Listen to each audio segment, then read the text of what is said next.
बदला, रिवेंज एक ऐसी चीज़ है जिसमें हम किसी दूसरे इंसान की कब्र के साथ साथ अपनी कब्र भी ना जाने कब खोद लेते हैं, हमें पता नहीं चलता।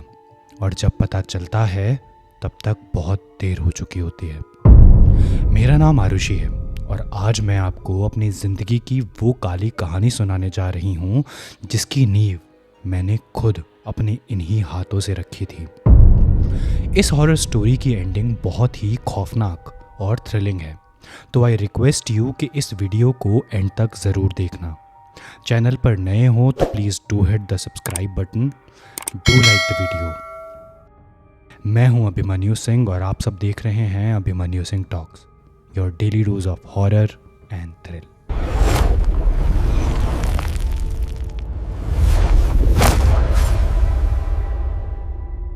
मुझे आज भी याद है कि कैसे मेरे माँ बाबा ने दिन रात मेहनत करके मुझे एक गवर्नमेंट स्कूल से निकाल कर एक रेप्यूटेड सीबीएसई स्कूल में डाला। और मुझे इस बात पे पूरा अंदाज़ा था कि वो किस कदर मुसीबतों का सामना करके पैसे जोड़ जोड़ कर मेरी स्कूल फीस भरा करते थे। और मेरे माँ बाबा इसलिए इतनी मेहनत कर रहे थे क्योंकि वो मुझसे बहुत प्यार करते थे और चाहते थे कि मैं उनकी तरह बाकी की ज़िंदगी गरीबी में ना काटूं, अपना फ्यूचर बना सकूं। और सच कहूं तो मेरे पास पूरा का पूरा चांस था ये सब करने का। मैंने बहुत पढ़ाई की और 12th में मैंने 92% स्कोर किया और मेरी ज़िंदगी का सपना था एक काबिल इंजीनियर बनना। और अपनी मेहनत की वजह से ही मुझे मुंबई में एक बहुत ही अच्छे कॉलेज में मेरिट के बेसिस पे एडमिशन भी मिल गया। दोस्तों, मैं एक बहुत ही लोअर मिडिल क्लास बैकग्राउंड से आती थी और जैसा कि आप सबको पता ही होगा कि मुंबई एक ऐसा शहर है जहां लोग हमेशा फैशन हो या टेक्नोलॉजी दोनों में अप टू डेट रहते हैं। लेकिन मेरे मुंबई आने के बाद भी मैंने खुद को अपनी रियलिटी और अपने घर की असलियत से जोड़े रखा, क्योंकि मैं कुछ भी सोच लूँ लेकिन अपना बैकग्राउंड तो नहीं बदल सकती और ना ही भूल सकती थी। हमारे कॉलेज का सेमेस्टर शुरू हुआ। मैं भी काफ़ी खुश थी क्योंकि मुझे इतने बड़े और रेप्यूटेड कॉलेज में पढ़ने का मौका मिला था, जहाँ बहुत ही अमीर घरों के लड़के और लड़कियाँ पढ़ने आते थे, जहाँ की पार्किंग लॉट ऐसा लगता था कि मानो चमचमाती महंगी गाड़ियों का शोरूम हो। सब कुछ एक सपने जैसा लग रहा था। मुझे हॉस्टल में एक रूम अलॉट हुआ और मेरे साथ उस रूम को शेयर करने वाली थी शिल्पी। शिल्पी भी एक मिडिल क्लास फैमिली से आती थी, लेकिन कुछ ही दिनों में उसके साथ पढ़कर मुझे समझ आ चुका था कि मैं शिल्पी से पढ़ाई में बहुत ऊपर थी और शिल्पी को भी अगर कुछ समझ नहीं आता था तो वो मुझसे रात में वो टॉपिक समझ लिया करती थी। दोस्तों, मैं हमेशा से एक बहुत ही कम बोलने वाली और इंट्रोवर्टेड लड़की थी। मुझे लोगों से ज़्यादा बात करने में दिलचस्पी नहीं थी, या कह लें कि कभी मुझसे किसी ने खुद से आकर दोस्ती करने के एफर्ट्स नहीं डाले थे। तो शायद इसी वजह से भी मेरे काफ़ी कम, या कह लो कि बस एक शिल्पी थी जिससे मेरी थोड़ी बहुत बात हो जाया करती थी, वो भी सिर्फ हॉस्टल में, जब उसको कोई टॉपिक नहीं समझ आ रहा होता था तब। और सच कहूँ तो मुझे इससे कोई दिक्कत भी नहीं थी, क्योंकि मैं स्कूल लाइफ से ही अकेलेपन से आदी बन चुकी थी उसकी, या कह लें कि अभी अकेलापन मुझे अच्छा और अपना सा लगता था, जहाँ सिर्फ मेरी बुक्स और मैं होते थे, कोई और नहीं। लेकिन मेरी ज़िंदगी की उल्टी गिनती तब शुरू हुई जब हमारे बैच का सबसे हैंडसम लड़का पृथ्वी ने हमारी क्लास में कदम रखा। पृथ्वी देखने से ही किसी फिल्म की हीरो जैसा लगता था। एक अच्छा खासा सिमेट्रिकल फेस, बड़ी और चमकदार आंखें और चेहरे पर एक ऐसी ब्राइटनेस जिसे मैं शब्दों में बयां नहीं कर सकती थी। ऐसा था पृथ्वी एक बहुत ही अमीर बाप का बेटा था और उसकी कार एक हाई एंड मर्सिडीज, जो ना जाने कितने लोगों की ड्रीम कार थी। वो उससे ही रोज़ कॉलेज आता था। पृथ्वी से अभी तक मेरी कोई बोलचाल नहीं हुई थी, लेकिन एक बात मुझे उसकी सबसे ज़्यादा अच्छी लगती थी, वो कभी अपने अमीर होने का घमंड नहीं दिखाता था या कभी भी किसी को छोटा फील नहीं करवाता था। हमेशा जिस किसी से भी वो बात करता था तो उसे अच्छा फील करवाता था कि वो उनके जैसा ही है। उसका एक अलग ही चार्म था। लड़की हो या लड़का, हर कोई पृथ्वी के बारे में अच्छा ही बोलता था। लेकिन मैंने कभी उससे बात करने की कोशिश नहीं की, या ये भी कह सकते हैं कि मुझ में कभी उतनी हिम्मत थी ही नहीं कि मैं आप सामने से जाकर पृथ्वी से हाय बोल सकूं, क्योंकि मैं अपनी असलियत से वाकिफ थी। कहाँ मैं एक लोअर मिडिल क्लास लड़की, सांवला रंग, नॉर्मल से रूखे बाल और सिंपल सा सूट, और दूसरी तरफ पृथ्वी किसी प्रिंस जैसा। एक दिन मैं हर रोज की तरह लाइब्रेरी में बैठकर पढ़ाई कर रही थी और मेरे सामने बुक्स का ढेर लगा पड़ा था। मैं बुक्स में इतनी डूबी हुई थी कि मैंने आवाज़ तो सुनी कि कोई मेरे सामने वाली चेयर पर आकर बैठा है, लेकिन मेरे दिमाग पढ़ाई में इतना उलझा था कि उस शख्स पर मैंने ध्यान ही नहीं दिया। 10-15 मिनट बाद लाइब्रेरी में रखी हुई पेंडुलम घड़ी की आवाज़ से मेरा ध्यान टूटा।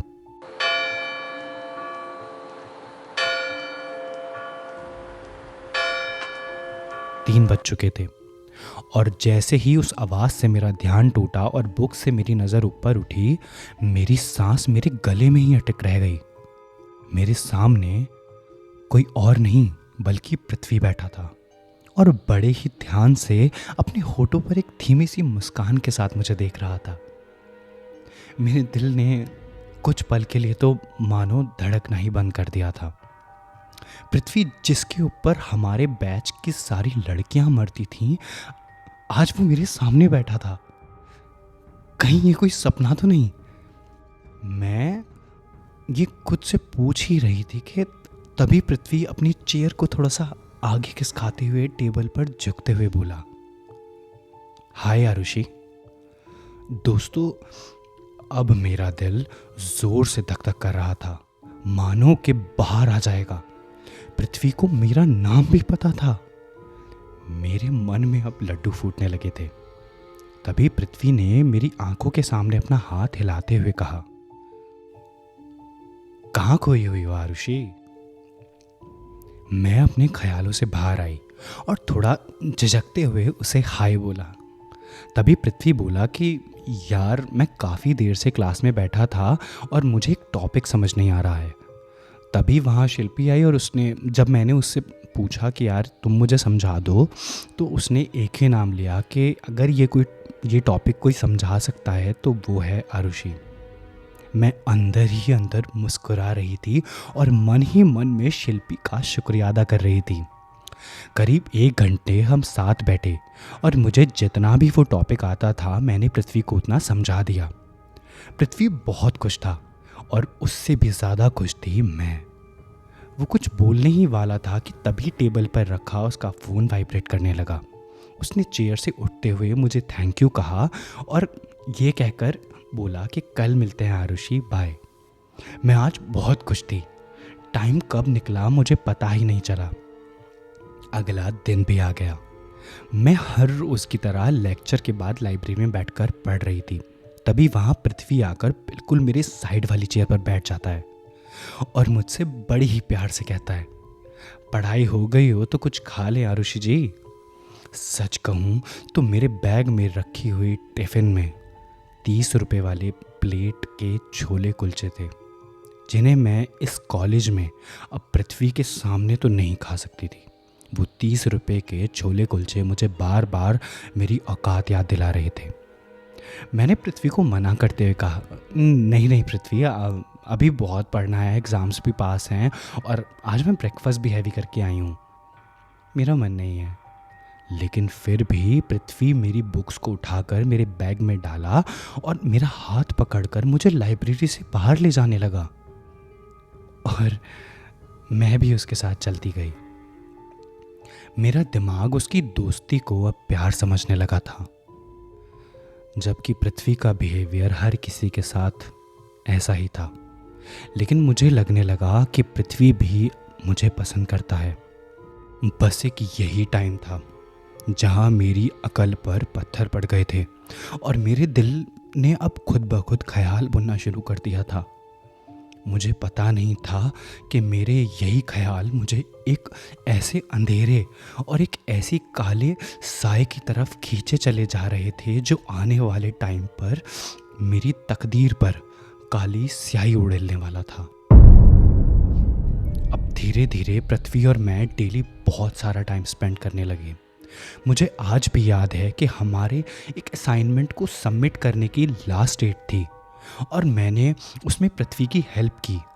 सबमिशन के बाद पृथ्वी ने मेरे कंधे पर हाथ रखते हुए कहा, यार आरुषि, तुम नहीं होती तो मेरा क्या होता, थैंक यू सो मच। और मैंने भी पृथ्वी की आंखों में देखते हुए कहा, I can do anything for you. इस बात पे पृथ्वी मुस्कुराया और हम दोनों ने कॉलेज कैंटीन में जाकर लंच किया। अगले दिन जब मैं कॉलेज के अंदर घुसी तो मैंने देखा कि पृथ्वी की कार भी अभी जस्ट पार्किंग एरिया में आई ही थी। मैं खुश होते हुए उसकी गाड़ी की तरफ अपने कदम बढ़ाने लगी, लेकिन मेरे कदम खुद ब खुद तब रुक गए जब पृथ्वी अपनी चमचमाती गाड़ी से उतरा और उसने पैसेंजर सीट का दरवाज़ा खोला और उससे बाहर निकली एक ऐसी लड़की जिसे देखकर मेरी आंखें भी चौंधिया गईं। उसके कंधों तक आते रेशमी बाल, एक बहुत ही सुंदर सी फ्लोरल ड्रेस और आंखों पर डिज़ाइनर गॉगल्स। ये कोई और नहीं बल्कि शीना थी, हमसे 1 साल सीनियर। मेरी तरह ही आसपास मैंने लड़के लड़कियों को कहते हुए सुना कि क्या जोड़ी है, आखिर पृथ्वी को उसके टक्कर की लड़की मिल गई। एक लड़की तो उनकी तारीफ में कहने लगी, यार देखो, दोनों किसी रोमांटिक मूवी के एक्टर्स लग रहे हैं। और बस फिर क्या था, सिर्फ इतना ही काफ़ी था मेरे मन के जलन के अंगारों को चिंगारी देने के लिए। वो दोनों एक साथ चलते हुए कॉलेज के अंदर जाने लगे और जैसे ही पृथ्वी की नज़र मुझ पर पड़ी, उसने दूर से ही एक फीकी सी मुस्कान दी और हाथ हिलाया। मैंने भी स्माइल कर दी और रिटर्न में हाथ हिला दिया, लेकिन उसके इस बर्ताव ने मेरे अंदर की आग को अब इतना भड़का दिया था कि मुझसे अब रहा नहीं जा रहा था। मेरे मन में एक डर सा रहने लगा कि पृथ्वी अब मुझसे दूर हो जाएगा और जो जो सपने मैंने इन दिनों में सजाए थे अब वो अधूरे रह जाएंगे। और ये धीरे धीरे अब सच भी होने लगा था। अब पृथ्वी हमेशा की तरह मेरे साथ टाइम स्पेंड नहीं करता था और मेरा जो वहम था कि पृथ्वी को अगर पढ़ाई में कुछ समझ नहीं आएगा तो वो मेरे ही पास आएगा, वो भी जल्द ही दूर हो गया। जब मैं एक दिन लाइब्रेरी में पहुंची और मैंने देखा कि शीना पृथ्वी को वो टॉपिक समझा रही थी जो अभी तक हमारे प्रोफेसर ने पढ़ाया भी नहीं था। ये देखकर जिस पढ़ाई और इंटेलिजेंस का मुझे घमंड था वो एक सेकंड में चूर हो गया। एक दिन मैं कॉलेज कैंटीन के पास से जा रही थी, वहीं मेरा आमना सामना पृथ्वी और शीना से हो गया। पृथ्वी ने हाय बोलते हुए कहा कि शीना, इससे मिलो, यह है आरुषि, इसकी शक्ल पे मत जाना, ये बहुत ही इंटेलिजेंट है, मेरी बहन जैसी है। और ये कहकर शीना ने मुझे हाय किया और वो दोनों वहाँ से चले गए। लेकिन मैं वहाँ किसी पुतले की तरह खड़ी रह गई। मेरा दिल अब अंदर से खून के आंसू रो रहा था। शीना ने मेरे पृथ्वी को मुझसे छीन लिया था। कहाँ मैं इस कॉलेज में पढ़कर अपने पेरेंट्स का भविष्य बदलने आई थी, लेकिन पृथ्वी की वो बातें सुनकर मानो मैं अंदर से टूट गई थी। उस रात मैं अपने हॉस्टल रूम में शीशे के सामने खड़ी हुई थी और मुझे उस शीशे में मैं नहीं बल्कि शीना दिखाई दे रही थी, जो बहुत ही खूबसूरत लग रही थी। उसके बाल हवा में लहरा रहे थे और वो मेरी तरफ अपनी उंगली उठाकर हंस रही थी और कह रही थी कि अपनी शक्ल देख, तुझसे पृथ्वी कभी प्यार नहीं कर सकता। ये मेरे किसी बुरे सपने की तरह था। मैं अंदर तक कांप गई थी। मुझे अब ये सब और सहन नहीं हो रहा था। अब इंजीनियरिंग की बुक्स और डिग्रीज की जगह मेरा मकसद बन चुका था पृथ्वी को पाना। मैंने अब सिलेबस की बुक्स की जगह यूट्यूब और फेसबुक पर बाबा और तांत्रिकों की वीडियोस देखना शुरू कर दिया, जो वशीकरण और ब्लैक मैजिक रिचुअल्स बताते थे। मैंने ऑनलाइन बहुत सारी बुक्स भी ऑर्डर की ब्लैक मैजिक से रिलेटेड, सिर्फ पृथ्वी को अपना बनाने के लिए। 1 महीना हो चुका था और मैं बुक्स और वीडियोस में जो भी बताया गया था वो हर पॉसिबल वे को ट्राई कर चुकी थी, लेकिन कुछ नहीं हो रहा था। बल्कि पृथ्वी और शीना अब और पास आ गए थे और अब दोनों ज़्यादातर टाइम साथ ही बिताते। मैं रोज़ रात को आकर भगवान से दुआ करती थी कि शीना मर जाए, पृथ्वी उसे भूल जाए, उससे दूर हो जाए कैसे भी करके। मेरी जलन अब साफ मेरे चेहरे पर दिखाई पड़ने लगी थी और मैं अब हर जगह जाने लगी, मंदिर, मस्जिद, गुरुद्वारे, सिर्फ एक ही दुआ मांगने, जो थी शीना और पृथ्वी अलग हो जाएं और पृथ्वी मेरे पास वापस आ जाए।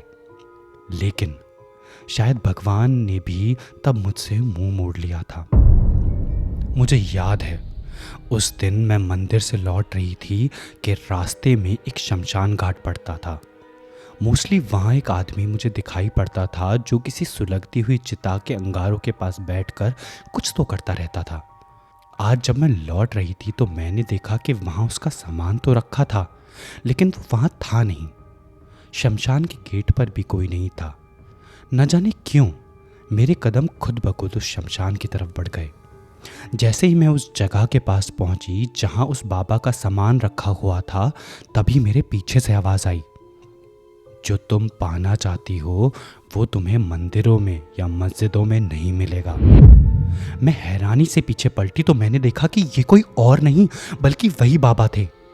मैंने उनके आगे हाथ जोड़े और देखते ही देखते वो जहां उनका सामान रखा था वहीं बैठ गए और अपने शरीर पर बुझी हुई चिता की राख लगाने लगे। सच कहूं तो वो बहुत ही डरावने लग रहे थे, लेकिन पृथ्वी को खोने का डर मेरे लिए किसी और भी डर से ज़्यादा बड़ा था। इसलिए मैं वहाँ खड़ी रही। कुछ देर बाद वो बाबा बोले, तुम्हें जो चाहिए वो तुम्हें मिलेगा, लेकिन क्या तुम उसकी कीमत चुका पाओगी लड़की? मैं कुछ भी ज़्यादा ना सोचते हुए हाँ में अपना जवाब दिया। उन बाबा ने आसमान की तरफ देखते हुए कहा, 2 दिन बाद अमावस्या है, उस रात 12 बजे आना। और उन्होंने मुझे एक पेपर पर लिखकर कुछ दिया और कहा, ये कुछ सामान है, इसे भी साथ लेकर आना। मैंने जैसे ही उस पेपर पर लिखी हुई चीज़ों को पढ़ना शुरू किया, मेरे शरीर के रोंगटे खड़े हो गए। एक मरा हुआ पक्षी, काली बिल्ली का एक पंजा, लोबान, सिंदूर, 5 मिट्टी के दिए, उस लड़के का कोई कपड़ा, मुर्गे का खून और उसके कुछ पंख। मेरे हाथ कांपने लगे। मेरी हालत को देखते हुए उस बाबा ने कहा, अभी भी टाइम है, अगर पीछे हटना चाहती हो तो हट सकती हो, लेकिन याद रखना,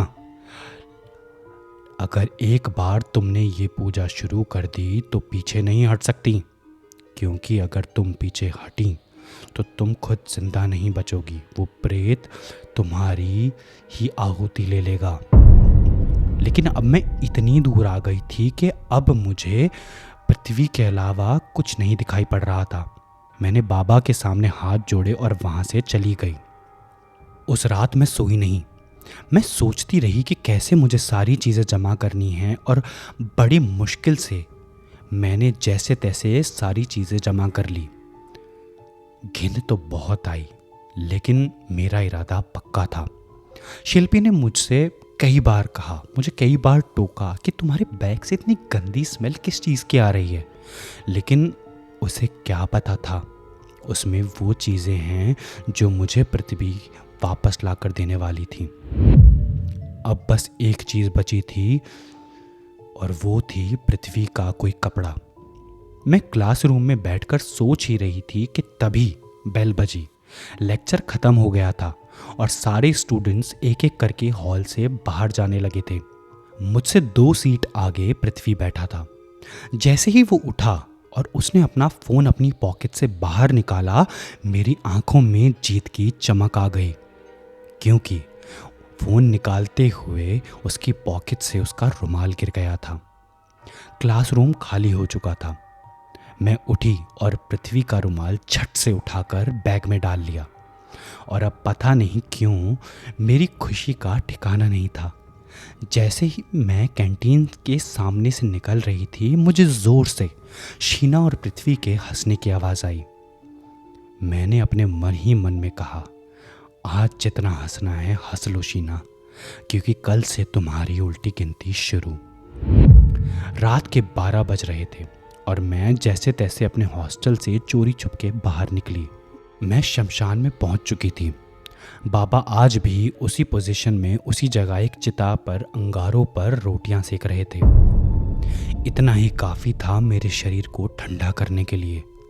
जैसे ही मैं उनके पास पहुंची, उन्होंने मुझसे कहा कि पृथ्वी के उस रुमाल से मुझे कुछ धागे निकालकर उनकी 5 बातियां बनानी हैं, 5 मिट्टी के दियों के लिए। और उन्होंने मुझे एक मंत्र दिया और मुझे वहीं बैठने को बैठाकर मेरे चारों तरफ नमक से एक सर्कल बना दिया और उस सर्कल में मुझे बैठने को कहा। और वहीं पे अपने नंगे हाथों से उन्होंने उस चिता के कुछ जलते हुए अंगारे उठाए और मेरे सामने रख दिए और कहा कि उस पक्षी और बिल्ली का पंजा और पंख इन अंगारों पर रख दूं, और जो मुर्गे का खून है उसकी 5 बूंद उन अंगारों पर टपकाऊं। मैंने ऐसा ही किया और फिर वो 5 दिए उन अंगारों के चारों तरफ एक सर्कल में रखकर उन्होंने मुझे 1000 बार मंत्र पढ़ने को कहा, और साथ ही साथ ये भी कहा कि अगर मंत्रोच्चारण में थोड़ी सी भी भूल हुई या गलती हुई तो सब खराब हो जाएगा। बाबा वहाँ से चले गए। अब सब मुझ पर था, गलती की कोई गुंजाइश नहीं थी। लगभग 3 घंटे लगे मुझे 1000 बार उस मंत्र को सही से बिना किसी गलती के पढ़ने में। और दोस्तों, जब मैं वो मंत्र पढ़ रही थी, मुझे ऐसा लग रहा था कि मानो मेरे आसपास का टेम्परेचर माइनस में चला गया हो। मुझे बेहद ठंड महसूस हो रही थी। एक बार को तो मेरा मन करा कि मैं वहाँ से उठ जाऊं, लेकिन फिर मुझे बाबा के शब्द याद आए कि अगर मैं इससे पीछे हटी तो वो प्रेत मेरी ही आहुति ले लेगा। इस डर से मैं बैठ गई और 1000 मंत्र अब पूरे हो चुके थे। मेरे मन में अब खुशी की एक लहर सी दौड़ गई। मुझे ऐसा लगा कि मेरी जीत अब तय है। मैं उस जगह से उठी, मैं उस सर्कल से बाहर निकलने वाली ही थी कि तभी मेरी नज़र अंगारों के पास रखे उन 5 दियों पर पड़ी और मेरी आंखें डर से चौड़ी हो गईं। मैं अंदर से कांपने लगी। मैंने जल्दबाजी में 4 दिए तो जला दिए थे, लेकिन एक दिया ठीक से नहीं जला। 5 दियों का जलना ज़रूरी था। मुझे समझ नहीं आ रहा था कि मैं क्या करूं। फिर भी मैं वहाँ से उठी और वापस आ गई। जब अगले दिन मैं कॉलेज पहुंची तो मुझे पता लगा कि शीना और पृथ्वी का ब्रेकअप हो चुका है। हर जगह हर कोई यही बात कर रहा था और मेरे अंदर अब एक जीत की फीलिंग ने जगह ले ली थी। अगले कुछ दिनों तक पृथ्वी कॉलेज नहीं आया। शीना आती रही, लेकिन पृथ्वी का कोई अता पता नहीं था। लेकिन जिस दिन पृथ्वी आया, मैं उसका चेहरा देखकर हैरान हो गई।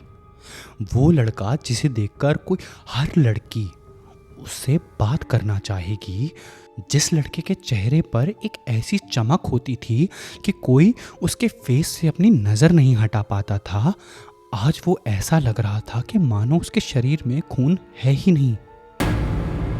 पृथ्वी कैंटीन में बैठा था। मैं भी एक बेंच पर जाकर बैठ गई। जैसे ही पृथ्वी की नज़र मुझ पर पड़ी, वो अपनी सीट से खड़ा हुआ और तेज़ी से आकर मेरी सामने वाली सीट पर बैठ गया और मेरा हाथ पकड़कर बोला, तुम कहाँ थी आरुषि? मैं कब से तुम्हें ढूंढ रहा था। तुम्हारा फ़ोन भी नॉट रीचेबल बता रहा था। मैंने पृथ्वी का हाथ अपने हाथों में लेते हुए कहा, मैं तो हमेशा से यहीं थी पृथ्वी, बस तुमने ही नहीं देखा। 1 हफ्ता हो चुका था और अब पृथ्वी बस मेरे ही साथ रहता था, मानो कि मेरी कोई परछाई हो। अब उसका ध्यान सिर्फ मेरी तरफ रहता था, ना कि पढ़ाई में, ना खाने में, ना फैमिली में।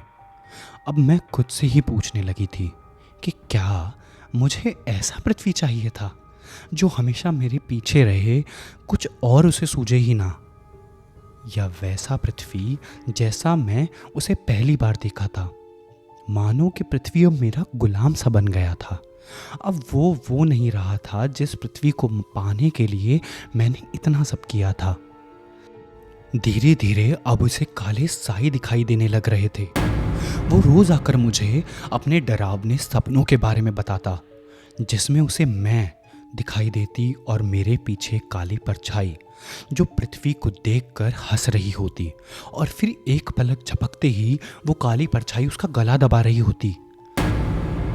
सच कहूं तो मुझे ये सब नहीं चाहिए था। मुझे बस मेरे पहले वाला पृथ्वी चाहिए था, जो शायद अब नहीं था। मुझे आज भी वो दिन याद है जब मैं कॉलेज आई थी और शिल्पी मेरे पास भागती हुई आई, और उसने जो मुझे बताया वो सुनकर मुझे काटो तो खून नहीं। शिल्पी ने मुझे बताया कि घर पे पृथ्वी ने पंखे से लटक कर सुसाइड करने की कोशिश की, और जब डॉक्टर्स ने उसका चेकअप किया तो डॉक्टर्स ने उसे मेंटली अनस्टेबल डिक्लेयर कर दिया, और अब वो सेंट्रल हॉस्पिटल के मेंटल वार्ड में है, बेड से बंधा हुआ, ताकि वो खुद को हर्ट ना कर ले। ये सुनकर मेरी आंखों से आंसुओं की मानो नदी बह गई। मैं उसी वक्त कॉलेज से निकली और शमशान घाट पहुंची, उसके बाबा के पास। मैं बाबा के सामने खूब गिड़गिड़ाई कि बाबा मुझे ऐसा नहीं चाहिए, ये सब नॉर्मल कर दो। बाबा ने गुस्सा करते हुए कहा, मैंने तुम्हें पहले ही कहा था कि सब कुछ ठीक से करना। तुमने जो अनुष्ठान में गलती की, तुमने उस प्रेत को जगाया तो, लेकिन एक दिया जलाना भूल गई जो उस लड़के की जीवन शक्ति के लिए था। अब वो प्रेत तब तक शांत नहीं होगा जब तक वो उस लड़के की सारी जीवन शक्ति ना चूस ले। मेरी आंखों में आंसुओं के साथ साथ पछतावा बाबा ने देखा, तो बाबा ने शांत होते हुए कहा कि एक रास्ता है तो, लेकिन उसमें कुर्बानी लगेगी। मैंने फिर वही गलती वापस से दोहराई, और वो गलती थी जल्दबाजी। बाबा ने कहा कि मैं एक अनुष्ठान करूंगा आज, लेकिन याद रखना, तुमसे तुम्हारी सबसे कीमती चीज दांव पर लगेगी, तभी वो प्रेत शांत होगा और वो लड़का ठीक हो पाएगा। मैंने रोते हुए बाबा से भीख मांगी कि हाँ बाबा हाँ, मुझे वो पृथ्वी पहले जैसा ठीक चाहिए, चाहे वो किसी और के साथ ही रहे। बाबा ने जवाब में अपना सर हाँ में हिलाया और आंखें बंद करके वापस से ध्यान में चले गए। मैंने सुना तो था कि बुरे कामों का बुरा नतीजा होता है, और बदला एक ऐसी चीज़ है जिसमें आप अपनी कब्र पहले खोद लेते हैं, ना जानते हुए भी। लेकिन उस दिन देखा पहली बार। जब मैं कॉलेज पहुंची तब मुझे पता लगा कि पृथ्वी अब स्टेबल है और घर वापस आ गया है, रिकवर कर रहा है। और ये खबर कॉलेज में किसी और ने नहीं, बल्कि खुद शीना ने बताई। और साथ ही उसने ये भी बताया कि जैसे ही पृथ्वी पूरा ठीक हो जाएगा, वो उसे शादी के लिए भी प्रपोज करने वाली है। मुझे ये सुनकर झटका तो लगा, मायूस भी हुई, लेकिन मैं कहीं ना कहीं पृथ्वी के लिए खुश थी। मेरी आंखों से आंसू निकले ही थे कि मेरे फ़ोन पर एक कॉल आई। मैंने स्क्रीन पर देखा तो ये एक अननोन नंबर था। मैंने रिसीव किया तो उधर से एक आदमी की आवाज़ आई। मैं ज्ञाननगर पुलिस स्टेशन से सब इंस्पेक्टर अतुल श्रीवास्तव बात कर रहा हूँ, आप यहाँ जल्दी आ जाइए। जब मैंने पूछा कि क्या हुआ है सर, तो उसने कुछ ऐसा बोला जिससे मेरी रूह कांप गई, मेरे शरीर का सारा खून जम गया। उसने कहा कि एक लोडेड ट्रक ने बेकाबू होकर कई गाड़ियों के साथ एक ऑटो को भी कुचल डाला, जिसके अंदर मेरे माँ बाबा थे। आज 6 साल हो चुके हैं मेरे माँ बाबा को गुजरे। मैंने सब छोड़ दिया, अब अकेले रहती हूँ। बच्चों को ट्यूशन देकर अपना काम चला लेती हूँ।